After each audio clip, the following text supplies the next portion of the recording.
Welcome in, everybody, to the Mrs. Best Reviews channel. I am back. I am still on YouTube. Someone messaged me like, are you coming back? Yes.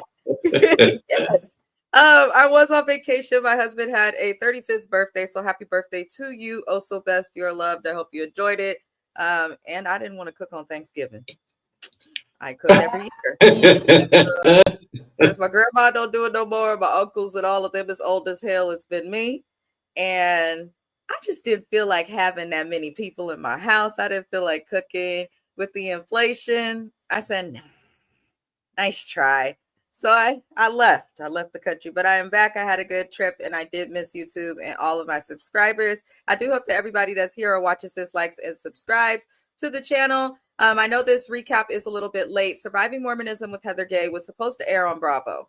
We got one episode on Bravo and then they pulled it and they put the rest on Peacock, likely for legal reasons. Don't blame them. At least we have the access. This is part 3, though the way part 3 ended, it made it seem like more is to come. Not quite sure. But let's welcome in James from the Watch Your Mouth Reviews channel. I do hope that everybody subscribes to his channel as well. We do a lot of recaps together. We have a playlist on this channel for him as well. So subscribe. Give him love. We'll be live there covering some foolery shortly. Y'all don't want to miss it. I promise you. They finna get ready for absolute filth. So y'all don't want to miss it, especially when y'all like my lethal tongue, as y'all say. So y'all don't want to miss this. Lord, but let's get the depressing stuff over with, because that's what this was. Now, I'm really grateful to the hundreds of people that have supported this recap that I've done for this show, this review for this show. I am a small YouTuber. I'm still under 1,000 subscribers. I am literally right there with watch time hours. I did delete like 400 videos from my channel because I'm not doing music anymore. So those watch time hours went away with it. Learned that the hard way. So I appreciate everybody for watching, because I looked at the stats and it looks like you guys are actually watching it from beginning to end. So thank y'all. Shout out to Replay Gang. And also, thank you. Right. I'm so surprised. And thank you to the people who are commenting as well. I had lots of engagement. I know that many people commenting on this are religious. Nothing's wrong with that. I don't judge. I'm just commenting on a show. I encourage everybody to look at the disclaimer in this video and really any video, because this is going to be something I add to my channel while I start recapping documentaries and things that are relevant to things that me and James cover. So the next documentary recap that we'll have will be in January when the TLC special airs about Mary Cosby. But I just remind everyone, look at the disclaimer. Let's be respectful. Just because it's not our beliefs doesn't mean we have to be rude. You don't have to believe it or agree with it. If you don't have nothing nice to say, don't say anything at all. But we are going to comment on what we saw on television. That is okay. And it looks like some of the Mormon community appreciates that, because not all Mormons are bad Mormons. They're not. But apparently a good heapful of them are. A good chunk of y'all. A good amount. Just a good amount of y'all just realistically just live in some time where it's not in today's time. Yes, that is the best way to explain it, honestly. But this episode, y'all, as you can see, part 3, change is going to come. I feel like midway through this project, Heather lost control, like creative control of how she wanted to operate and whatnot with it. But we meet sisters. They are siblings, Jenny and Lizzie. They are originally from Minnesota. There's a Mormon church out there, just like there's chapters of every faith everywhere. And we get to hear their story. Anybody who struggles with trauma as it relates to SA, I encourage you to either be prepared to use your coping skills or to exit the video. I am a survivor of SA, had to go through it most of my childhood, unfortunately. So I do understand that topics like this can trigger and trauma you. I have friends like James, a husband, and years of therapy I went to be able to discuss this. And I think it's important to discuss things like this, because oftentimes victims don't get the justice they want with cases like this, because there's a short ass statute of limitations. And oftentimes it's healing for people to acknowledge their story and their experience. So just felt the need to throw that out there, because I don't want to trigger nobody. But Lizzie explains that she cannot remember a time that she was not abused. this is where we start to hear recorded calls between Lizzie and her father. And this is where I was like, oh, snap. I thought, based on the previous episodes of Surviving Mormonism, that maybe a church member, such as a bishop or, someone working in the church would have done something to her. But in this case, it was her father. Now, they play recorded calls, and her dad is literally admitting to what he did. And he basically uses the Mormon church as a way to not get help. He's kind of using God as a way to excuse his actions, or as a way to deliver him from his actions, which is crazy. God is not okay with these things. So that is insane. I don't care if you are a Mormon, a Baptist, a Jew, a Muslim. I don't care what you are. There's no religion that says that God is okay with children or women being essayed. There's not in the Torah, not in the Bible, not in the Quran. It's not there. It's not written in the pyramids in Egypt. It's nowhere. No one's okay with that. So, it's unfortunate that this is what some members of the church have chosen to do. But he says that this is what comes with being eternal family. The dad also abused his other children, because we know that Lizzie is one of two sisters. There's Jenny as well. Lizzie is the one who endured the brunt and the longer amounts of time of abuse, which is crazy. And I really did empathize with them, because it's one I've experienced SA before myself and when younger, but not from my father. My dad actually got arrested trying to get the person who did it to me. True story. Shout out to my dad. I love you. But not by my father. I can't imagine that happening from your parent. That's terrible. That's terrible. So I did feel for them, but the dad abused all the kids in different ways. And I found that to be interesting, but also to show how evil and calculated their father was, because you knew to be intimate with one of your kids in an inappropriate way. You knew to hit one of the other kids, and you knew to humiliate. Like, he abused them all in different ways, which is crazy. And the whole thing I'm thinking is, where is your mama? That was my first question. That was the whole thing I was thinking when they said your whole childhood. I said, okay, so you're supposed to be eternal family. You're Mormon. What we've learned from this documentary and this religion is that it seems like most Mormon families, for the most part, are together. There are some Mormons that are single parents or, divorced and things like that. But seems like most of them are together. So I'm like, where is that mama? How can you be okay with that? This is where we learn that Lizzie's mom learned about the abuse at 5 years old. She says that her mom would walk in on her father giving her oral sex, which to a 5-year-old, why? My mind literally, because that's such a small babe. Like, to me, a 5-year-old is baby. Okay, you ain't been potty trained long enough. You still wet the bed likely and sleeping with pull-ups. Like, that is sick. And for your mother to walk in on it, it would be one thing. I was expecting her to be like, oh, I told my mom, she didn't believe me, or she didn't do much or pray. For her to walk in on it is what baffled me. And when she walked in on it, she went to the bishop, because she says she saw a sin, not a crime. Let me explain something to y'all. A sin and a crime can be synonymous. They can both be the same. It is a sin to unalive someone. It's also a crime. So because it would have been violence in that room, and I tell you, it would have been. I had to go to the bishop to pray for myself. He would have lost his tongue, because he would have lost. Why everything. Are you putting it on my child? Yeah. Like, why are you putting it on any child? See, this is one of the times you would have to go to prison and then have to tell your children, listen, I did it in the best interest of you. I'm so sorry I had to go to prison. But at the end of the day, what I walked in on was just something that no, there's absolutely no way. Absolutely not. It makes me think about the lady who went viral during COVID. This woman owned a daycare somewhere, I believe it was like in the Midwest somewhere. And yeah, she was married. She found out that her husband was molesting the children that were attending her daycare, and she shot his ass. I remember that, yeah. They locked her up. She's free now. I hope everybody gets to her GoFundMe. I'm gonna find it and put the link in the description. But That wasn't even her kid. That was just kids in her daycare. When I tell you, as a parent, I'd be thanking that lady, because no one expects, like, no one's at fault for what a predator or pervert does. It's how we respond to it, I think, that counts for those of us who have not committed that lewd act. And what pissed me off is this lady viewed it as a sin, not a crime, went to the church instead of viewing it as a sin and a crime.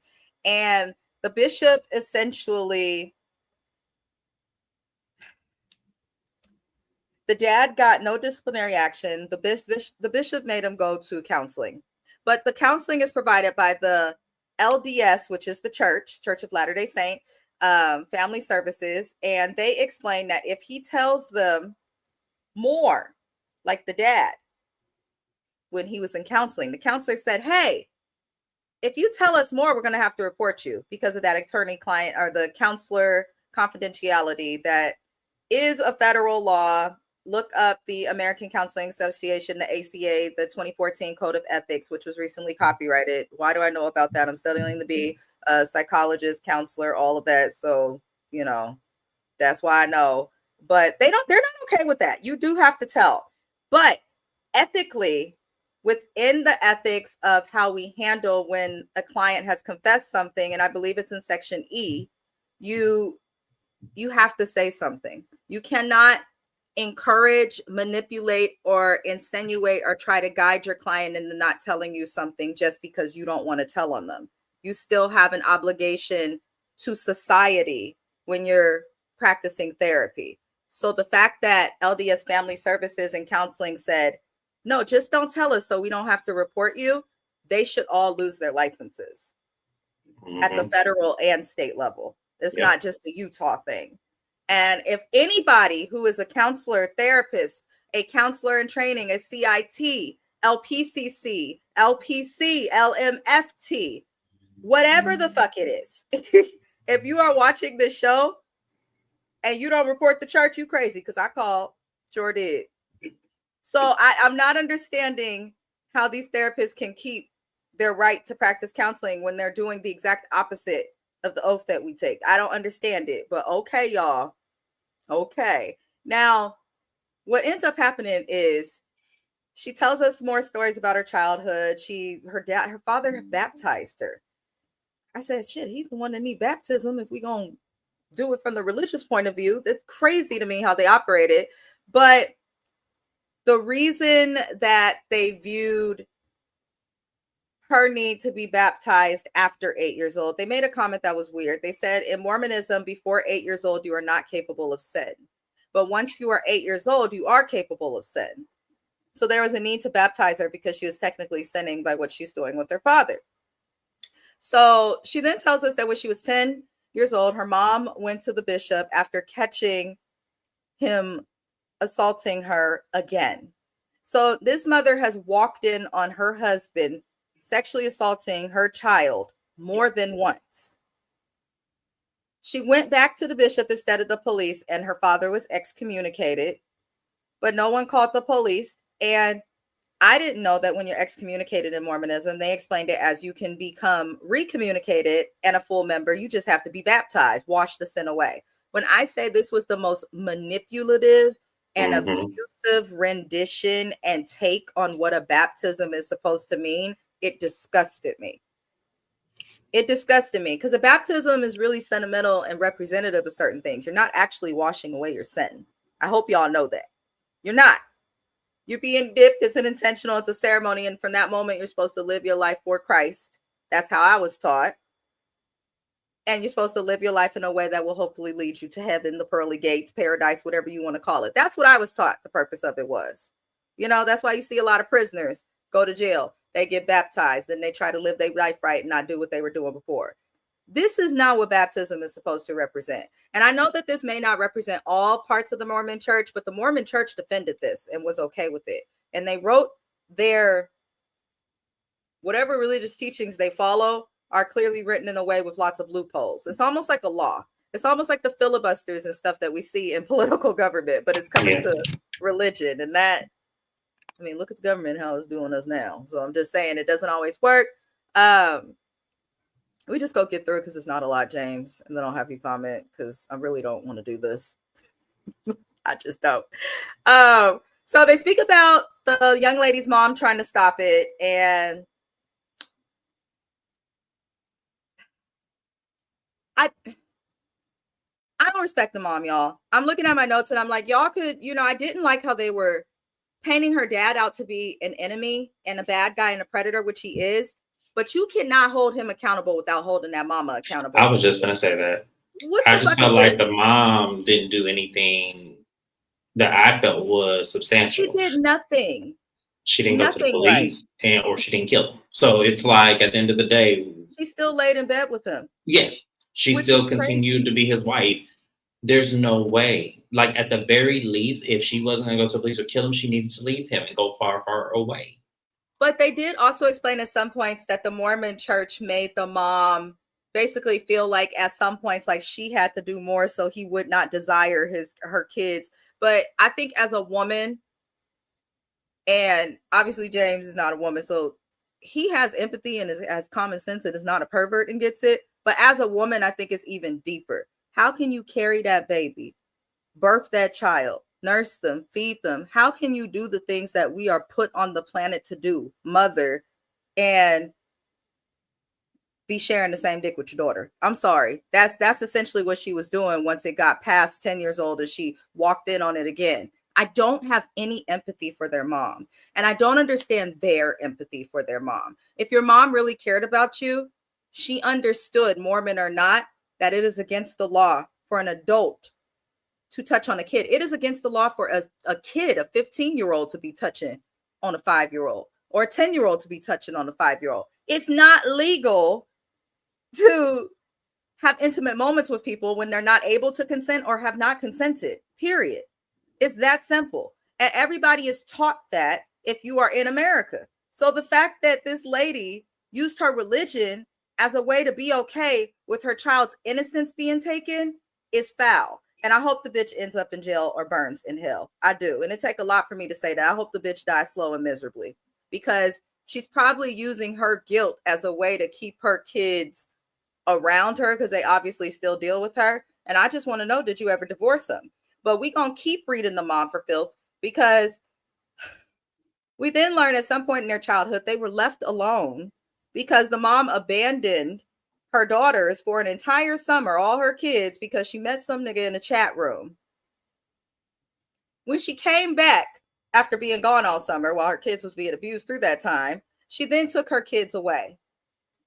And that was only because he started to move on to the younger daughter, the next daughter, to do the same things, because the other one got older. So what ends up happening with the father is he's later arrested. He's currently in prison. The mother gave a statement, which pissed me off. Her statement said that, and I'm going to read it, 18 men within the church knew about the abuse of her children and did nothing. Bitch, neither did you. What the fuck is a church supposed to do? I was taught to praise the Lord, not the reverend, not the pastor, and definitely not the bishop. What are they supposed to do? Nobody owes you anything to your children but you. It was your job to get this to the right people, which was the police. But I've also watched other documentaries on Mormonism outside of just Heather Gay's. For those who don't know, I love documentaries and Cults of a Nerd. I don't care. But I've heard other stuff about this church and other documentaries. I encourage people to look into ID Investigation. I believe there's also some documentaries on Netflix and Hulu where people go to the police in Utah and they do nothing because they're Mormons themselves, because they all work normal jobs. So, I don't know what's going on. I appreciate the people who commented who are saying not everyone's a bad Mormon. There was someone who left lots of comments and was polite, explained the teachings and beliefs. Baby, you said you converted. To that subscriber, I'm going to say this. I respect you. You converted for the right reasons, but be careful, because obviously at the higher level, they are okay with this and teaching people to do this. To me, it's not okay at all. I was kind of just disgusted with the whole documentary. We do see Heather receive an anonymous text at the end of this documentary from a high-end gay escort who allegedly worked for the LDS church and serviced the highest members running the church. Does that surprise me? No. Unfortunately, LGBT doesn't like to hear it, but that community aligns with perversion a lot. And it's not all of them, but why are we bringing us into this? So I feel like Heather, I felt like there's going to be a part 2. If you're going to do a part 2, be careful, because I feel like something we didn't hear on this enough is there are some good Mormons, but they also need to acknowledge more the cult aspect of it, because I think that will make people less critical. Because me watching this, I was pissed with that mama. I was disgusted with the dad, but at least he's sitting in jail. But I feel like the mom should be in jail too. Maybe not for as long, but she should definitely be forced to be in jail or forced into an asylum or something, because bitch, you ain't in your right mind if you still took that long to do anything. And then when you finally left the man, it was because you met another man, not because you cared about your kids and their well-being. Because if you cared about your kids and their well-being, you wouldn't have left your kids alone for the summer to go run around with the next nigga.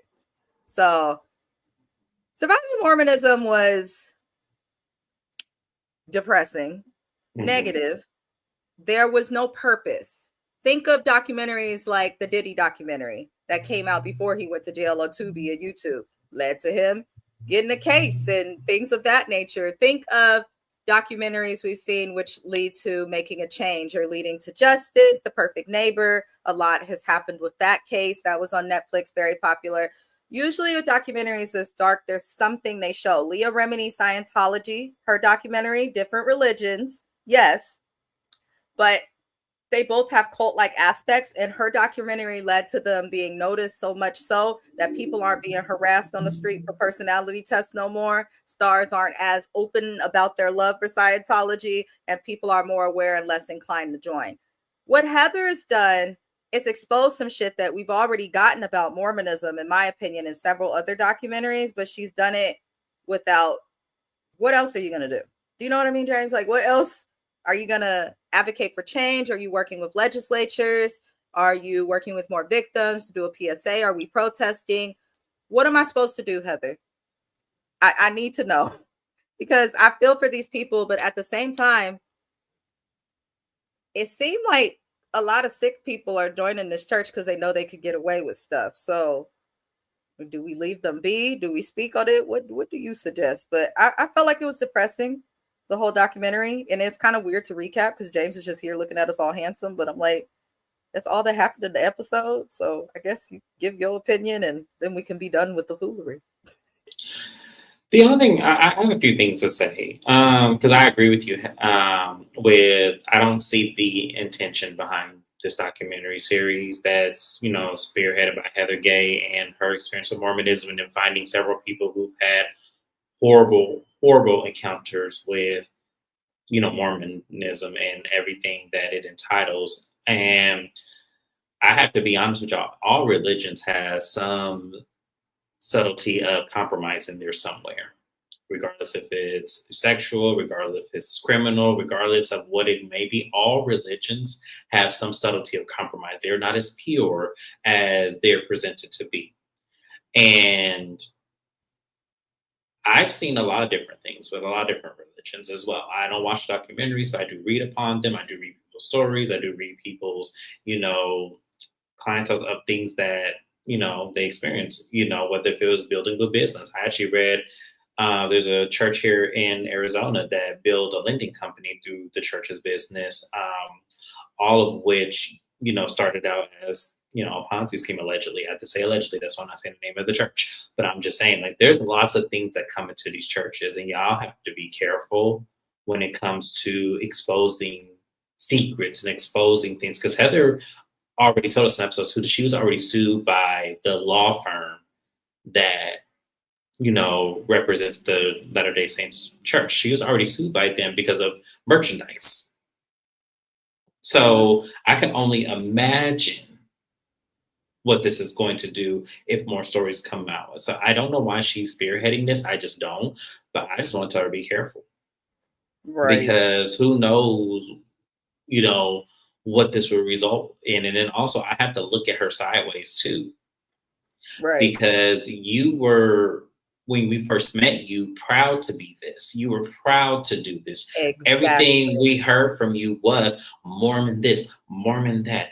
I can't do, like, I still have not let go that she said that I'm not the average Mormon. I do things that are go against my, values. I date black men. I'm friends with gay people. And I was like, oh, okay, wow. Whoa, whoa, whoa, whoa, whoa. We going too far with this. So I always look at Heather with a side eye. I want to like her, but men dating her. If they are gonna go for a snow bunny, they're gonna find a cute one. But go ahead. But I'm just saying, like, I look at her with a side eye a lot of the time because I do think she's a great person. I do think she means well. I do. I really do feel that. But then there's a part of me that does side eye her because I feel like what's underneath that good person and the good intentions may be some, core of evil too. I think Heather is here for the money. I think that, and that's the core of the evil. Yes. Money, it says it in the Bible, money is the root of all evil, child. Mm-hmm. That's why I said I didn't want to say it like that, but that's but that's like on my I'm not, listen, I'm gonna keep it a buck. I see a white lady trying to profit off of a religion that she's mad sued her, and this is her get back. Because, and while you've done a good thing, and I think that she did empathize with the victims that she spoke to, I think she went into this one and get back because the Mormon church sued her and she gave her whole life to that shit. The only reason Heather is here is because she gave her whole life to a religion that then sued her. I don't think if this religion sued her that she ever would have done a documentary like this. I don't think if Heather's marriage ended that she would have left the church. Personally, I genuinely don't think that. And she speaks very openly about how her husband was the one who was taught about divorce and okay with that, things like that. I think that Heather has a chip on her shoulder for the Mormon church, but I also think that the Mormon church is wrong. Of course. Like, first of all, you operate like an organization. So you have someone that can speak out on behalf of all the churches. You have someone that can guide all of the church chapters and encourage people to do right, but they're choosing not to do that. They choose to silence victims and hire firms to come after people instead of doing the right thing. They haven't changed any of their policies. They haven't encouraged bishops or anything to go and report crimes to the police. They haven't. Nothing's changed. Even the Mormon church here in Oakland, you can see the Mormon temple from all over Oakland. They still keep everything on the hush and don't like too many people over there. If you ask too many questions or too many crazy things, they're going to put you out. They're not going to call OPD. They won't come anyway. They got their own people. So I definitely, the church is obviously shady. There's a lot of negative in it. But for the people who are in Mormonism because of the faith or because of the ideologies, the beliefs that you believe and follow, do that. Don't encourage other people to come into a church that has this much scrutiny, because while everything happens in every religious place, there's shady people in every religion. This is like organized crime compared to petty theft, if y'all get my gist. If we're totally get it. Yeah. So totally get it. Hopefully she figures it out. I don't know if they're going to bring back another season of this. They can, because you have the right to freedom of speech, separation church and state, all of that stuff. So she can talk about this. They can try to sue, but they won't get far. It'll just be a matter of if NBC, Universal, and Bravo wants to pay for the constant attorneys. Yeah. But they legally she can do this. She can speak about the experience, and the people are speaking about theirs. But just a reminder: be polite. Don't judge others. This is why I don't align with any religion. I believe in God. I do personally. I tell people all the time, I believe in God. I believe that Jesus was here and wept and all of that. But I don't go to church.